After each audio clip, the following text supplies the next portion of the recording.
Major support for Do the Math has been provided by Chevron, the Kern County Superintendent of Schools, Edison International, Valley Strong Credit Union, California Resources Corporation, Bakersfield West Rotary Stroop Family Foundation, Panama Buena Vista Union School District, Bakersfield City School District, Kern High School District, and AC Electric Company, with additional production assistance provided by these supporters of education in Kern County and throughout the state of California.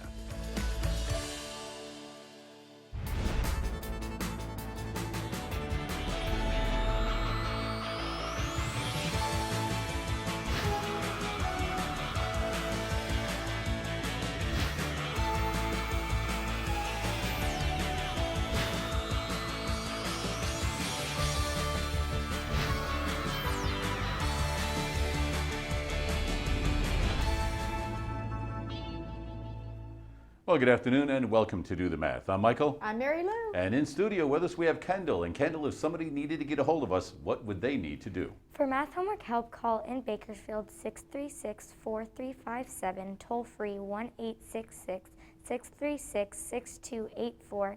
Email dothemath@kern.org. We're online at dothemathonline.net and on social media, Facebook, Instagram, Twitter, and YouTube. All right, nicely done right there, Kendall. So where do you go to school and what grade are you in? I go to Old River and I'm in 6th grade. Have you always gone to Old River for school? Yeah, I've gone to Old River since I was in kindergarten. So you've been there a long time. Mm-hmm. You like the place? Yeah, I like it, but it's hard to do online school. Online is a little different, okay? And you like Old River. You've been there for 7 years. What is one thing you think you'll miss? I think that I'll miss from Old River is knowing everybody, because I know almost everybody at the school from kindergarten all the way to 6th grade. Okay, so it's easy to know everybody on campus. Nobody's kind of a stranger. Everybody kind of gets along pretty well, and you know everybody. It's familiar and comforting. Yes. What's one thing you're looking forward to in junior high? What I'm looking forward to in junior high is I'll be with more people, I guess, who have the same interest as me or on my level in school. There you go, right? Because you're going to be put in different classes now, right? Based on, you know, what you want to take, your abilities and things like that. And then you'll meet a whole lot more people from other schools. So in one way, it'll be good because you'll have some people that you'll know, but you're going to learn to know more people, right? So good. I'm glad you're looking forward to that. Well, we do have phone tutors available until 5:30 most Tuesdays and Wednesdays throughout the regular school year. And before we get Kendall going and our guest from the Buena Vista Museum, let's first take a look at today's Math in the News.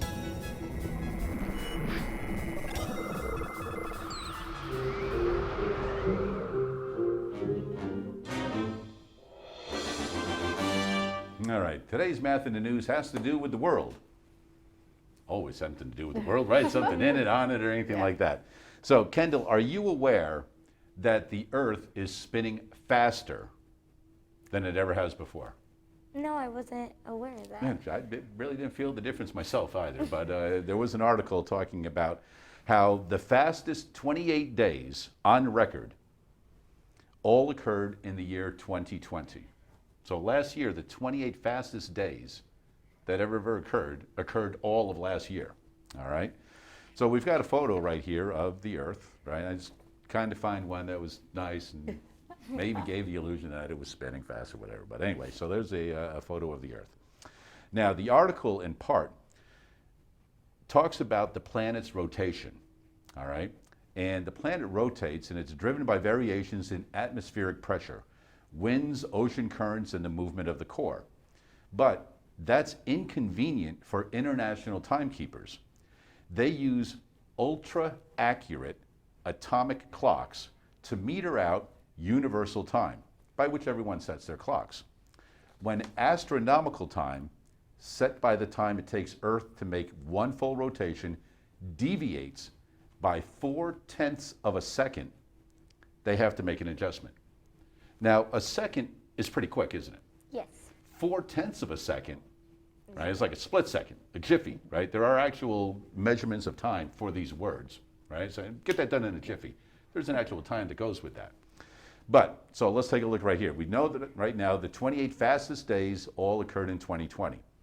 So adjustments in the past where we would add a leap second to get everything back in line, all right? You know how there's a leap year to keep all the days, right? Every 4 years we add a day, right?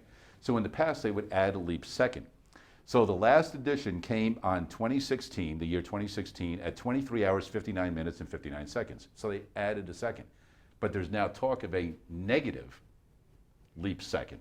So instead of adding seconds all the time, they're talking about a negative one. So here we can see the Earth's tilt, and it rotates once every 86,400 seconds, which is 24 hours, or one mean solar day. But to bring clocks back into sync, they're talking about having a negative leap second. Now, in 6th grade, I'm sure in 5th grade, you did a lot of work with integers, right? Where you have positive numbers and negative numbers, all right? So that's a little bit of this. But then I was like, all right, let's do a little bit more math in here.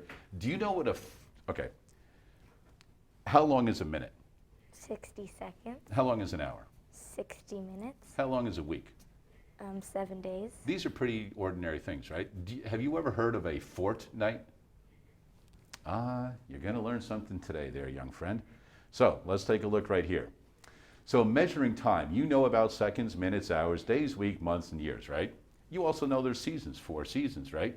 But here, a fortnight is 14 days, all right? 4 score, right? Abraham Lincoln, right? So these are all different units of time that maybe not everybody is familiar with as readily as some of the other ones, all right? Now, I'm going to put you on the clock. I want you to move with speed and efficiency and be 100% correct.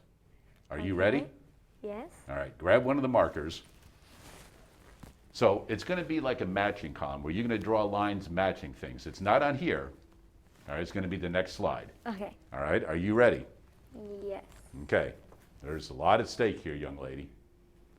And go. Oh, no, that was wrong. You can erase it if you want.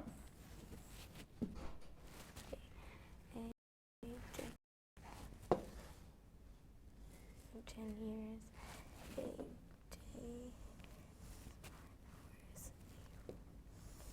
7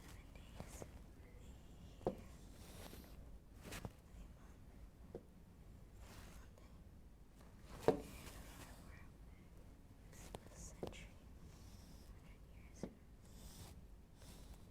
All right, so you've got them all set. Are you satisfied? Are you good with that? Do you want to change anything?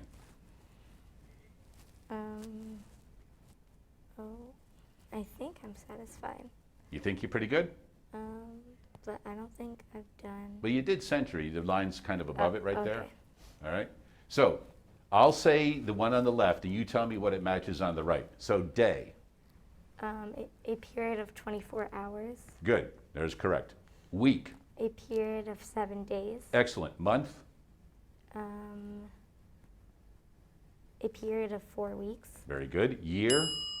A period of 12 months. Okay. A decade. A period of 10 years. 10 years. Very good. A century. A period of 100 years. Very good. Millennium. A period of 1,000 years. There you go. Nicely done. You've got them all correct. Good job. Nicely done, Kendall. That wasn't too bad, was it? Yeah. We'll just get rid of that right there. We don't need that anymore. All right. So, time and how the Earth is spinning faster and the negative leap second, all part of today's Math in the News. All right, young lady. You ready to do some work? Yes. All right, let's take a look at the first problem that you brought in here with you. This is from your math book. This is part of your homework, and you're working on number 9 is one of these. So you've got algebraic expressions and formulas. So 4 times, so you can go ahead and write it on the board. Grab your pin there. So we have 4 times and then open up a set of parentheses, 21 minus 3h. And then we know that h is equal to 5. So explain to Mary Lou how to solve this. Okay, so there's pen dots, and you're gonna first want to do what's in parentheses. So let's find out what h equals, and we know it equals 5, and when two numbers are next to each other, that means they're multiplied, so 3 times 5 equals 15. So now we must do 21 minus 15. So 1 can't minus 5, so we must borrow from the next. So 11 minus 5 equals 6, and 1 minus 1 equals 0. So we have 6. So now we do 4 times 6, because it's the next number, closest out of the parentheses, to get 24 as the answer. Wow. And there we go. All right, that one Nicely was done. quick and easy enough. Let's go on to your next one that you wanted to work on. And here, I'll go ahead and erase the Number 10. page for you.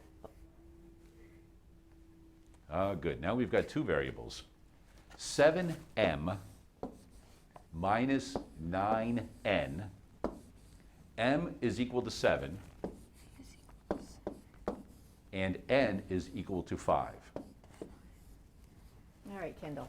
Okay, so this is first, and this means multiplication. So 7 times 7, Is it, it's M though, right? Is that it's the M.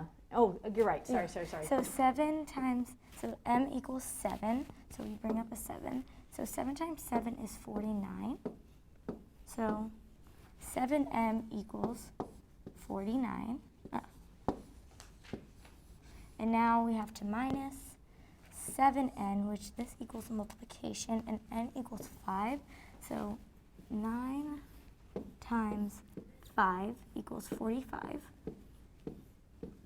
So 49 minus 45 equals 4. So the answer is 4. Well, I think we need to find something a little tougher for her. You think? Easy now, Mary Lou, easy. She's doing a great awesome. job right now. Now, she said she doing wanted to work awesome. on 9 and 10, and I said, fine, we'll work on 9 and 10. Okay. Here's an added bonus for you, Kendall. Erase the board, please. We're going to take a look at number 12, because And I then like just hit the red X down there, right there. Perfect. All right, here we go. 3x plus 4y divided by 2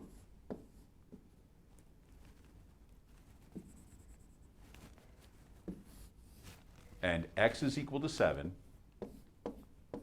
and y is equal to 10. So now here's where your order of operations is going to come in handy. So what do you think, Kendall? Well, this is division, so it has to go first, but this needs to go first. So this is multiplication, so y equals 10. So 4 times 10 equals 40. So 4y equals 40, and now we must divide it by 2, which equals 20. So this equals 20, and then this is 3x plus, so let's bring that down. So 3x plus 20, so x equals 7, so this equals 7, so 3 times 7 equals 21. And if you need more room, Kendall, let me move this right here. Okay. We can just do that. Okay, There you go. so we have 3 times 7, which equals 21, but we have to plus 20. So the answer is 41. Nicely done. Now, a lot of times students, what do you think is the most common mistake that students will make when they tackle this problem? They don't do pen dots correctly, so they would start with addition instead of division. Correct, that is correct. They would probably try to solve the 3x plus the 4y and then lastly divide it by 2. Nicely done. All right, there you go. Erase the board. You are on quite a roll, young lady. Yes, she So is. we feel pretty good about expressions, which is what you did first, all right? Okay. Now we're going to go into equations, because I know you started this in one of your classes, all right? So here we go. 4n plus 8 is equal to 6n minus 4. So what's the objective here? What do we want to We're solve? trying to solve for n. Okay, So I think we're going to get rid of the smaller n first, which would be 4n. And how do we get rid of that? Well, they're both positive, so I think we would add 4n to each side. So if we get rid of 4n, and by adding, if I go 4n plus 4n, is that getting rid of it, or is that adding to it? So I'm gonna minus 4n, so this would be done now. So then I'll minus 4n from here. Very good. To equal 2n. So now we have 8 equals 2n minus 4. So now I think I want to minus 4 from each side.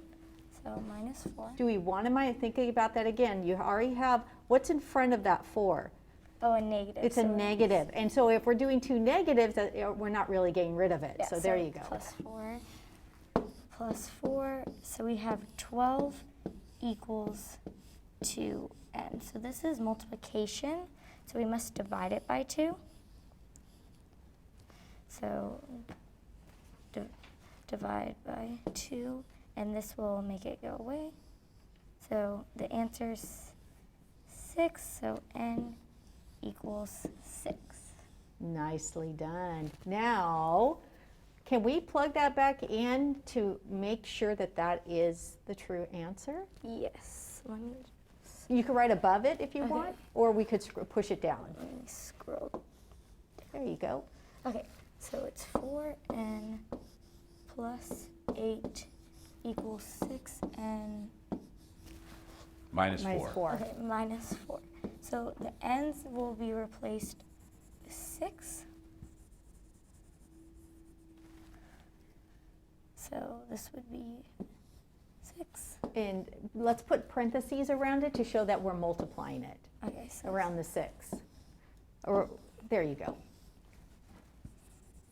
okay, so I think I'm going to start here. So 4 times 6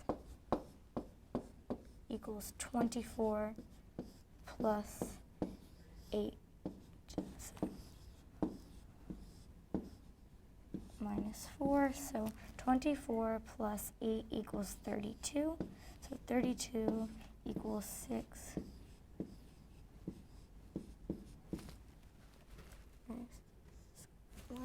Okay, so now we need to do 6 times 6 to get 36 minus 4, which equals 32. And so, And does our equation balance? yes.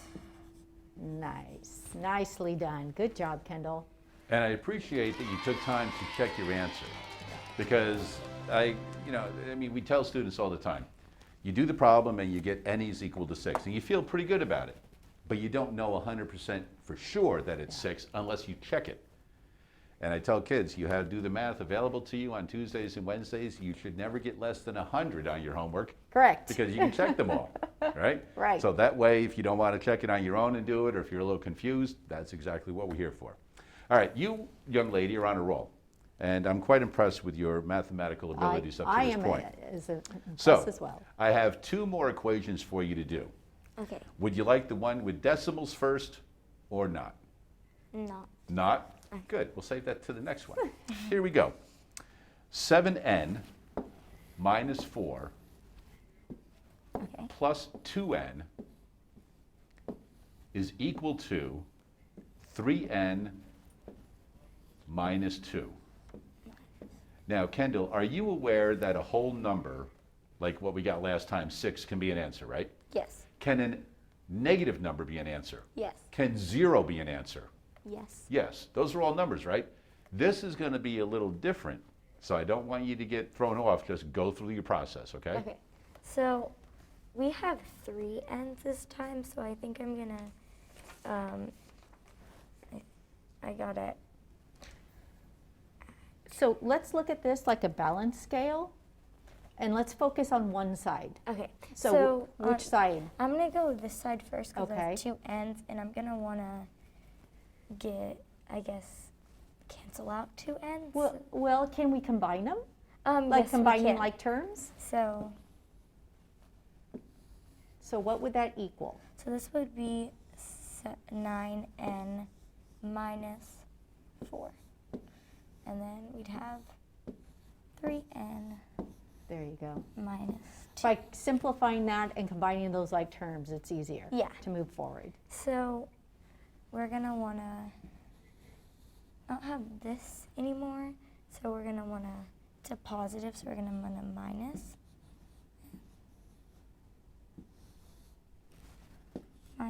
3n. So now we have 6n minus 4 equals -2.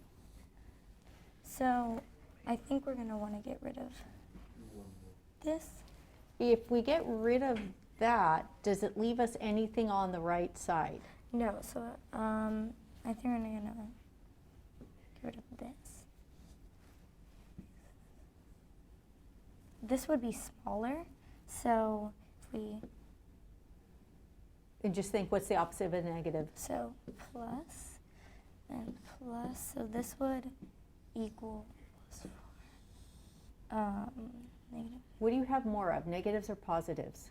positive, so it'd be plus 2, so boom. So now we have 6n equals just 2. Right, there you go. So this is, so this we're gonna, this is the multiplication. So this is multiplication, so we're gonna divide by 6.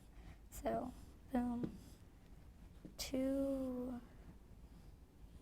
Now, right here, this would be a common mistake a lot of students are going to make. Which is And- why I gave her this Yes. problem. So let her keep going think before we about say that. anything. Okay. I think we're gonna maybe have to times it by 6.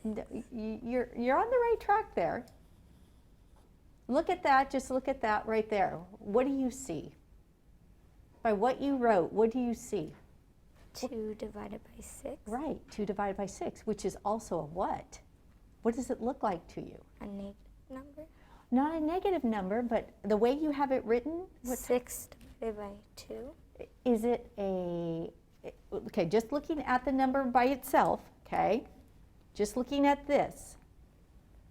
What does that look like? What does that A represent? fraction. So it'd equal 1/3. Right, there you go. So when we're looking at that, that's a common mistake because you're going to think, well, it's going to be 3. Because automatically you see the 6 and the 2 and you're thinking 6 divided by 2 is 3, but we're really saying 2 divided by 6. And when our numerator is larger than our denominator, we're going to end up with a number smaller than 1, correct? Yes. Good. So that's why I wanted you to do that problem, because when you see 2/6, if you're thinking, you're like, all right, well, I did everything correct. 2/6 can be simplified to 1/3. A fraction is still a number, right? Yes. So it will still work, but the reason I had you do it is because Yeah. most kids are going to see that and put n equals 3. And then it's Yes. going to be marked wrong, and they're going to go, I thought I did it all correct. Well, you did until the very last step. Yeah. Okay. All right, so nicely done. Go ahead and erase that board for me. And the one with decimals, you know what? Come here, young lady. We're going to save that for you for later on, all right? Okay. Because you've been doing a great job so far. And because of your great efforts thus far, you've got yourself a meal courtesy of our friends at Grillin' Burger. So congratulations on that. Hopefully you have an opportunity to go there, see Lydia, and enjoy a burger or whatever else you like. You can get anything you want on the menu over there, all right? And we'll be back with more right after this.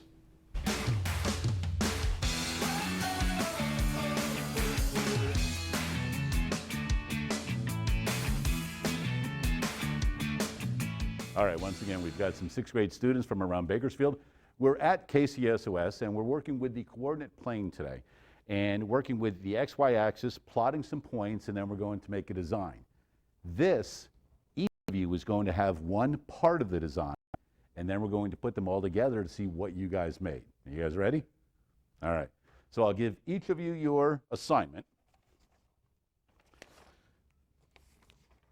And make sure you start by putting the axes, the X and Y axis, in the correct spots. So make sure you always read all of the directions, slide your bars, the X axis and the Y axis, to the appropriate spot. Make sure that they're upright so you can read them correctly. Okay, don't have the Y upside down or something like that. Start plotting your points. Connect the segments with the rubber bands. And as you're doing that, there are a variety of ways you can do it. Some of you may want to take and just plot each one of the points separately. Some of you may take a look and see, well, this is a segment I have to connect. I'll connect all of those first and then move on to the next one. All right? But each of these is going to be a different quadrant.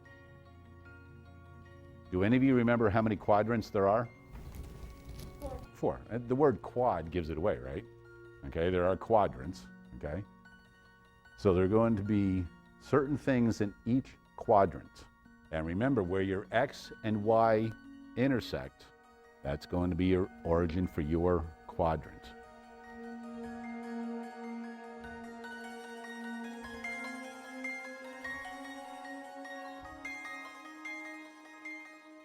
So for the students following at home right now, we'll quickly just go over some of the points that she's already plotted. 0, -1. So 0 is going to stay on the x-axis. -1, we go down 1, right?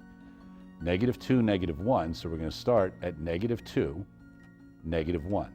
So those are the first 2 points. And when she connects A and B, those are those 2 points, which is why there's a rubber band on those. So good, keep on going.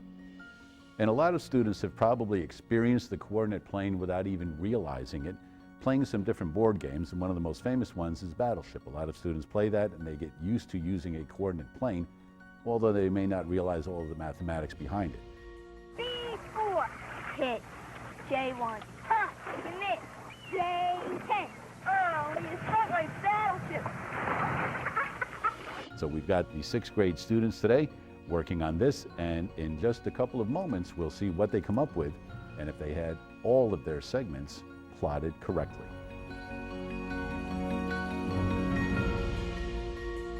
All right, so the students, they were able to do all of their geoboards independently, put it all together, and what have we got? A horse. Or donkey. Horse or donkey, right? I mean, it's based on how you look at it, but you guys can kind of see, even though you've got all of that empty space in there, what it's supposed to come out to look like, right? So that shows that you guys were able to do this correctly, right, independently, and then bring it all together and get that thing done, all right? Nice job.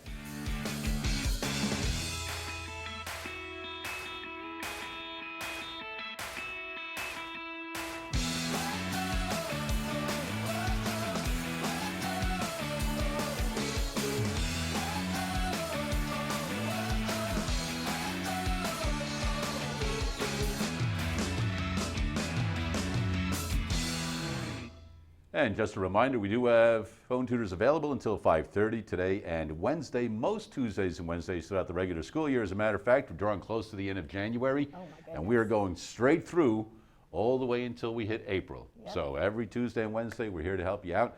Phone numbers are at the bottom of the screen periodically throughout the program, but now, time for our museum moment.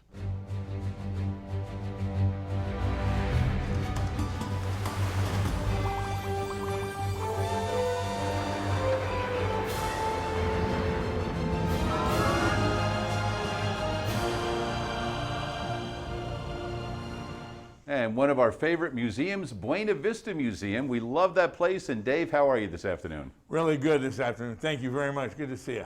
All right. So you've got Kendall, a 6th grade student from Old River. What are you guys going to be working on today? I'm going about 4 different directions, trying to put it all together. The math is always related. In the past, what I've always explained is that what scientists do is they discover the patterns in the universe. And of course, mathematics is the best language to study patterns. And so we're talking about, first of all, I've got liver, and I've got about about 5 grams of liver in each of these cups. And the liver, this is beef liver, but all livers do this. Livers clean toxins out of the body. And so this liver has in it a thing called an enzyme called peroxidase. That's the one thing I didn't write down, peroxidase. And it's really interesting when you peroxidase.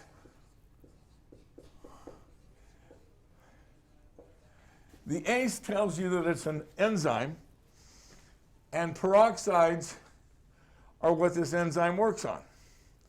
Now, I found a lot of people don't understand what enzymes are. And enzymes are actually just catalysts that have carbon in them. Okay?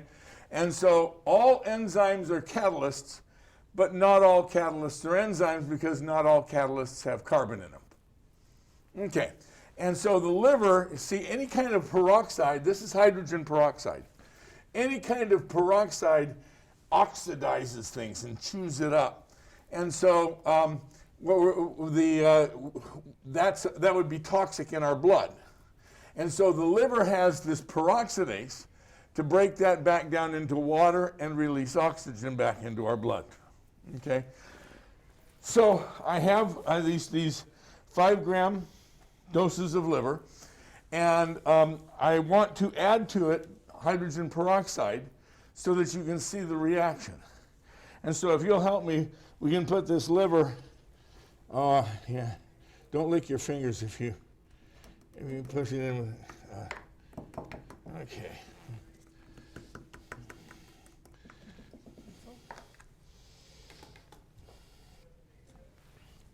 Now see my concentration, there we go, yeah, yummy.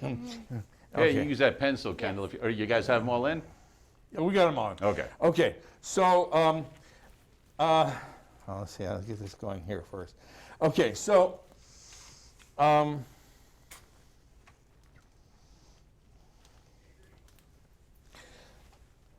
we need to add hydrogen peroxide. Okay, we're going to pretend like it's in our blood. Now, the hydrogen peroxide that most everybody knows about is the stuff that you get at the pharmacy or you get at the 99-cent store, and that's 3%. The problem is I want different concentrations. Okay, so I go to a beauty salon. If you go to a beauty salon, they have volume 10, they have volume 20, they have volume 30, and they have volume 40. 3% is what we get in the pharmacy or in the grocery store, and it's the same as volume 10. So one of the things I used to have a problem with, or some of my students have had a problem with too, is doing conversions. Okay? If 10 is 3, what percentage is 20? 6. There you go. What percentage is 30? 9. And what percentage is 40? 12. Now, did you think about the equation when you did that conversion, or was it just almost automatic? Almost automatic. See, sometimes I'd forget the formula, but then I'd take a conversion that I was real familiar with, and I would do that, and then I'd be able to remember the formula because they did it automatically. Good, you're like me. Okay, that's cool. All right, so what we're going to do is we're going to add a little bit of, let's make sure that we have enough time. Yes, we're going to make sure we have enough time. I'm going to start with 40. And let's start at your end down there and see if you can pour in. See, part of mathematics is measuring, isn't it? Yes. And so let's see what we can do with 20 milliliters. See the 20? Let's see about 20 milliliters. It's spilled a little. Oh, that's real good. You did a real good job. Good. All right. Now, we're going to get a reaction when we put it in here. It's not going to come fulminating out, but you'll start to see bubbles, and we're going to try and see if we can measure how high those bubbles come. Okay. So that's the 12%. Just go ahead and pour it inside that beaker. Wow. Look at that. Look at that. Look at that. Look at that. Wow, it's coming all the way out the top. And do you know what that gas is? No.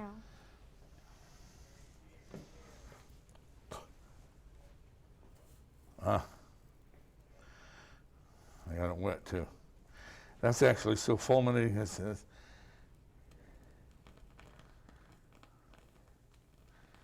What's the gas? I don't know. What would make fire burn better? Oh, wow, that's just wow. That's just super powerful. Okay, we're gonna have to scale that back. That just was all the way over, huh? Okay, so let's go all the way down to the other end. And we'll go down to we'll take this one over here and go ahead and we're gonna do same amount of measure. Good job, good job.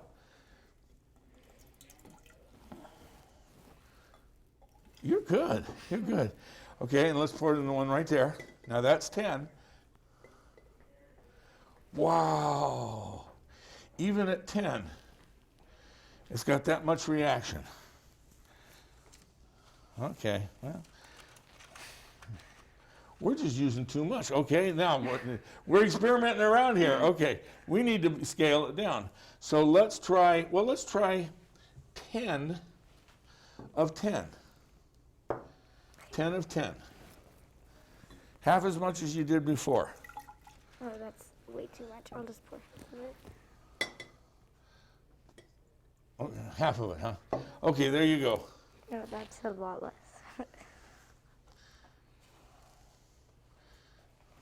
Okay, here we go. It's not going to explode.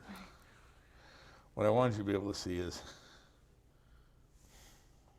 there's a little ember. Should I help with the light?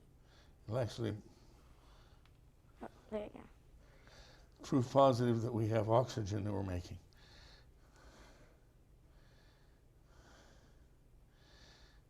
Okay, wow.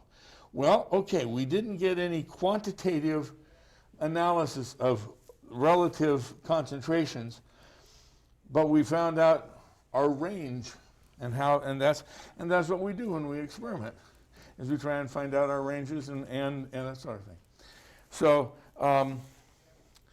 I've often told people that if this is terrible. Okay, don't think bad of me. Okay, there was a time when people were worried about having bomb shelters, and if you're in a bomb shelter, you might not have enough oxygen to last.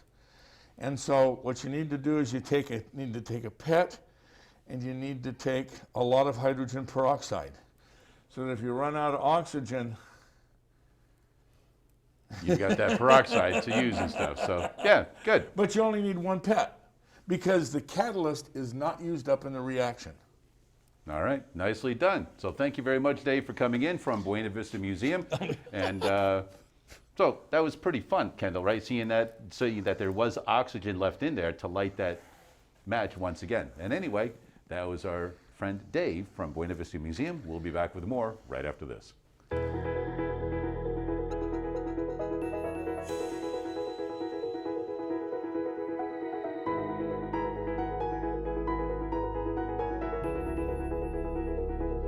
Hey guys, this is Buzzy at Camp Keep. There's a mystery that I want to show you. Come here, follow me, let's go.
What you are looking at and what you've been hearing is something known as the tree cricket.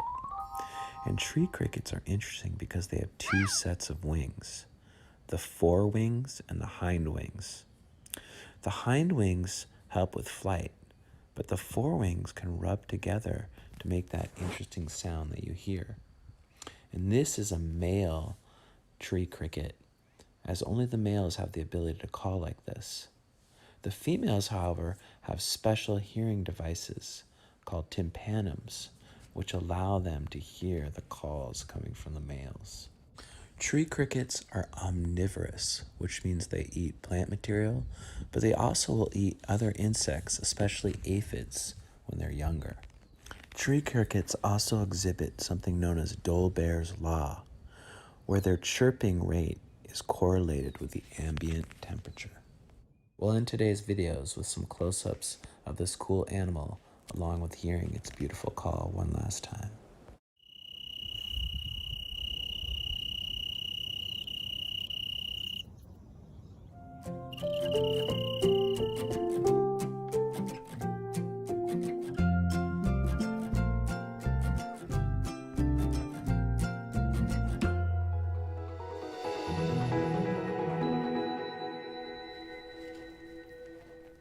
All right, and Camp Keep. Now, did your school, have you guys had an opportunity to do your Camp Keep thing yet this year? Do you know if it's coming up? Well, my school doesn't do Camp Keep, so. Okay, because I know some schools do and some don't. They don't have the opportunity to go or whatever. But Camp Keep is still going on, even though they do it virtually. All right? That's awesome. So- I'm glad that that's continuing. Right. Been going on for longer than I've been around here, right? Okay. So, you ready for another activity? Yes. All right. So you've just got some cubes there. All right. You have any idea what you're supposed to do with them yet? No. Because that's what these are for, right? So what I'd like you to do is turn over one clue card at a time, read it, and see if it helps you in any way with what you have to do with the cubes. Okay. The green cube is between the orange and the yellow cube. All right. So the green is between orange and yellow. All right. That's pretty good. So yeah, leave it out. Let's see another one. The blue cube is between the green and the yellow cube. So this still has to be between these. Is this the blue cube or the green and the yellow? So just do it like this. And I do it like. You're moving a lot of stuff around, huh? That's fine. You do what you think, right? Because you've only got 2 clues turned over right now. Okay. All right. Yeah, so what we'll do is we'll leave them like that. That way you can look at them. The yellow together. and the purple cubes are not between any cubes. The yellow and purple are not between any. So just like. Okay, so you're thinking they could be on the end? Yeah, just like this. Because they're not between anything, right? Yeah. Okay, well, keep going. The orange cube is between the green cube and the red cube. Orange cube is between the green cube and the red cube. It already is. And the red cube. Every cube is a different color from the others. Okay. The red cube is between the purple cube and the green cube. The red cube is between the purple cube and the green.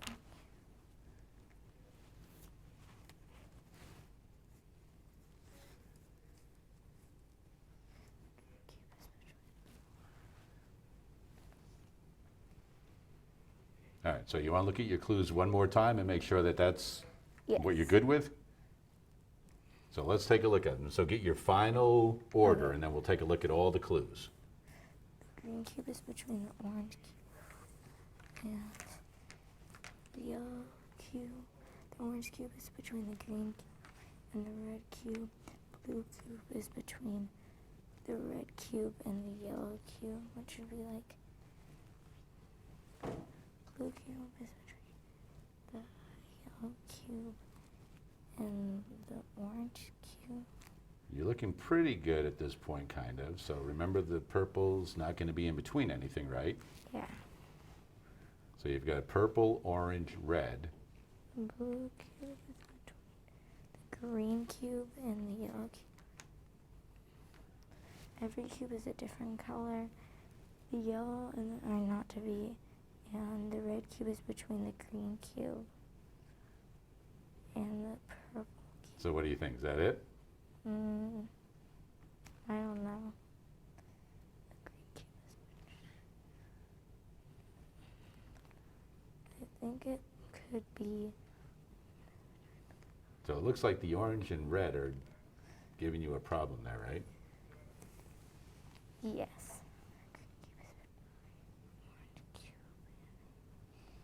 I think it's like this.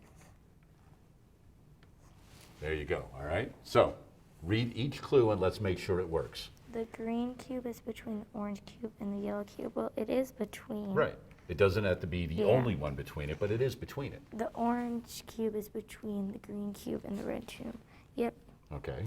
The blue cube is between the green cube and the yellow cube. Yes. That works. The every cube, yep. Yeah. The yellow and purple cubes, yes. The red cube is between the purple cube and the what cube? The green cube. Right, and Yeah. once again, it's not the only one. See, that's the thing that a lot of students forget, is that there can be more than one thing between cubes, not just one thing like that. So that is the exact answer right there. Nicely done. Do you like that little activity? Yeah. Just get your brain working, a little bit of a different thing right there. All right, 636-4357 is the phone number. We do have phone tutors available until 5:30. Right now, we're going to go to the phones. And Isley, how are you this afternoon? Good, how are you? I'm excellent myself. You're in 5th grade, correct? Yes. All right, as soon as you're ready, start. Let's hear the math problem. Mary Lou will help you with it. Go ahead, Isley. What's your problem today? 3/24. Okay, hold on. 3 over 24, is it a fraction? Yeah. Okay, 3/24 Times 130. times 130. And is that it, Isley? Yeah. Now, Okay. Isley, before you get going on this, I've got a question for you, because you're calling us from, what state are you calling from? Boise, Idaho. So you're in Boise, Idaho. How did you hear about Do the Math? I'm just curious. My grandma is actually Marylou. Hey, you know what? That's excellent. So from Boise, Idaho, let's hear that math problem. Let's go on through it. Okay. All right, Isley. So we have 3 over 24 times 130. So what do we need to do? We have a fraction times a whole number. Do you prefer changing the fraction to a decimal, or do you want to change that 130 to a fraction? What would you like to do? Fraction to decimal. Fraction to a decimal. Okay, because there's a couple different ways we could go here. Okay, so help me change the fraction to a decimal. How do we change this fraction to a decimal? We have to find out what exactly is in it. So you have to say Are we 24 okay? would be like how much of 3 goes in 3. Okay, so we're mainly saying 3 divided by 24, right? Yeah. Okay, we can do that way. Another way, Isley, we can do, because when we're multiplying fractions, the lovely thing is that we don't have to have a common denominator, do we?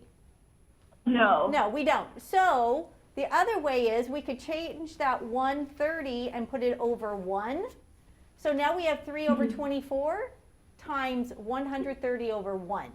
Okay? Yeah. And we can multiply straight across, right? With fractions. Yeah. So let's multiply 3 times 130.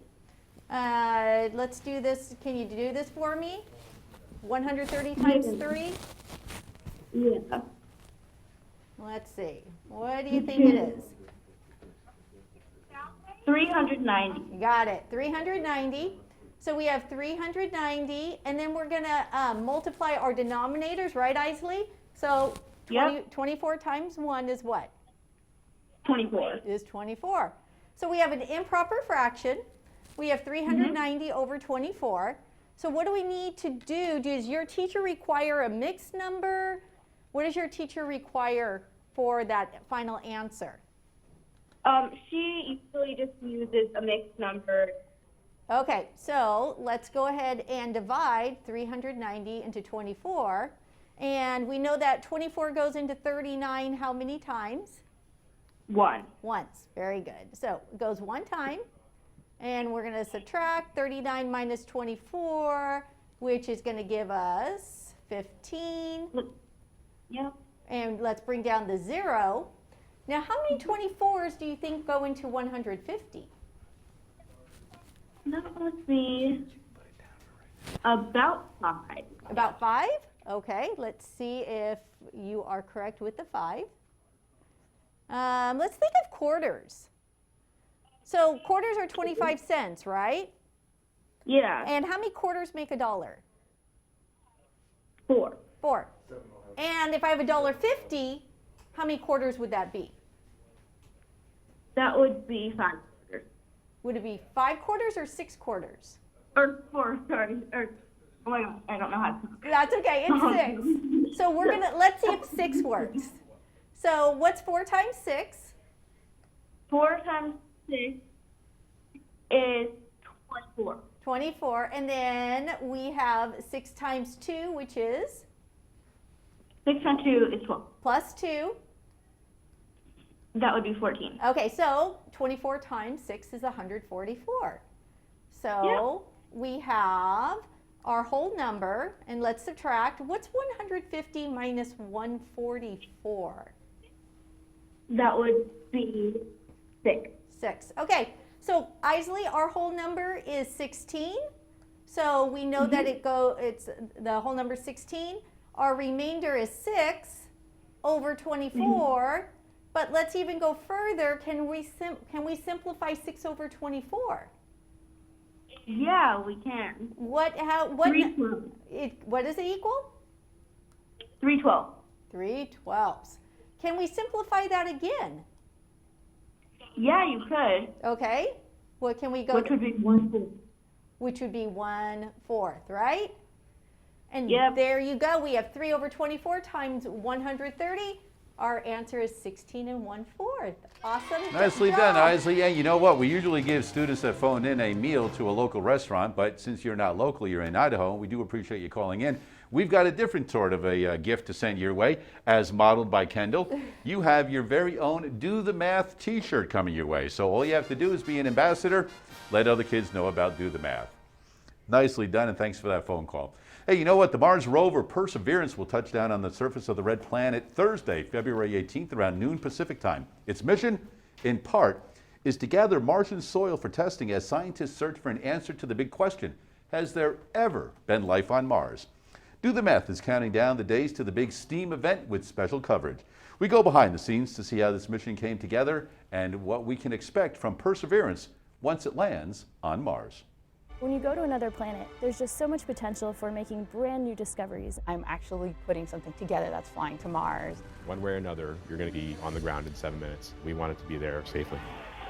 My name is Heather Bonham, and I'm helping prepare the spacecraft that will fly our next Mars rover to the Martian surface. My name is Diana Trujillo, and I work with robotic arms to collect samples on Mars. I'm Al Chen, and I lead the landing team for Mars 2020. My name is Michelle Tommy-Colizzi. My name is Mujige Stricker. My name is Eric Aguilar. My name is Katie Stack-Morgan, and I'm helping to protect the next Mars rover. Mars 2020 will be seeking signs of ancient life in the rock record of Mars. What we're trying to do is to rove around the surface of this unknown planet, collect samples, process the tubes as they come back, to look for things that we call biosignatures, so that eventually we can bring those samples back and determine for the very first time, did life exist on Mars?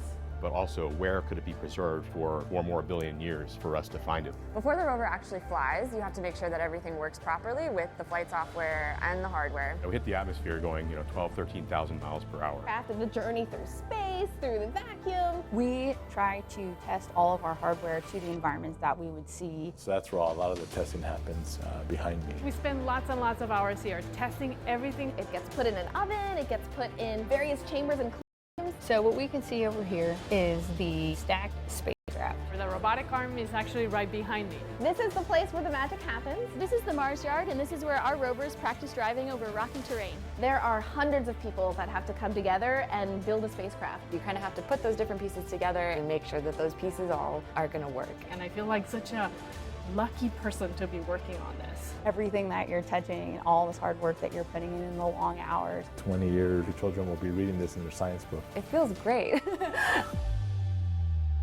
Perseverance touches down on the Martian surface Thursday, February 18th around noon. Live coverage of the special STEAM event begins at 11:15 a.m. right here on KETN, a service of your Kern County Superintendent of Schools office. And nicely done. We certainly are looking forward to that Perseverance rover on February 18th, and all the way up until then, we'll be giving you little tidbits about that as we go. We have Kendall in studio. You have 3 minutes to solve this problem. I saved the one with decimals until the end. Yes. All right, Kendall, what do you think? Well, we have 2 ends, but we want to keep the other one on the right side, so I think we're going to actually have to get rid of this first. Okay, but is there anything to match that on the other side? Do we have a constant on the other side? So that's called a constant because there's no variable with it. Do we have a constant on the other side? I don't think so. No, so we want to keep that there, okay? We want to combine our like terms first. Okay, so this is negative and this is positive, so it would be 6.1 n. But again, if you get rid of, what are you getting rid of? The negative 8 2/10, or are you getting rid of the 2 and 1? I'm getting rid of the negative 8. Okay, here's a clue. If you get rid of that, there's nothing on that side, is there? So I got to get rid of this. Right.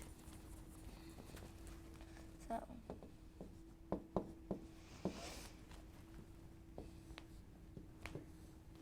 And what happens when we have all of these wonderful negatives? it turns into a positive. With multiplying, yes, but it's not multiplying. So it's just subtraction. It's not subtraction. We're grouping together all these wonderful negatives. We want to group them all together. There you go. So we want to add them. And when you're adding all those negatives, you got to keep that negative sign with it because you're grouping all those negatives. So we have 20.6 equals negative 10.n3, So just forget the decimal if it's messing you up. Just think of it as 103. So let's do this. Move the decimal over once. So to make it a whole number. Let's make this the other way. Go the other way. So let's make it a whole number. Let's think of it as 103, and let's think of 20 and 6/10 as, get rid of the decimal, erase the decimal for a second. There you go. Does that? I think we're going to divide. You are. By 100. Don't forget your symbol. Positive or negative 103.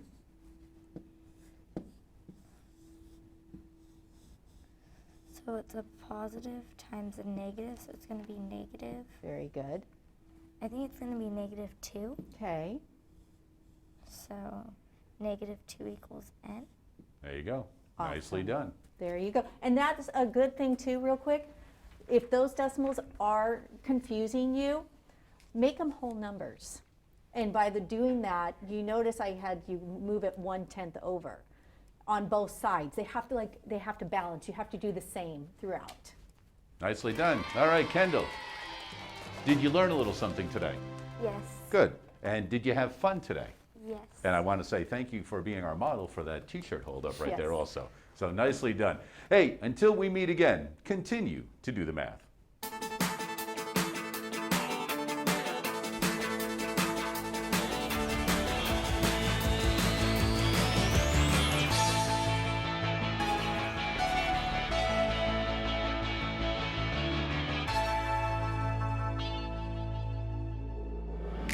Major support for Do the Math has been provided by Chevron, the Kern County Superintendent of Schools, Edison International, Valley Strong Credit Union, California Resources Corporation, Bakersfield West Rotary Stroop Family Foundation, Panama Buena Vista Union School District, Bakersfield City School District, Kern High School District, and AC Electric Company, with additional production assistance provided by these supporters of education in Kern County and throughout the state of California.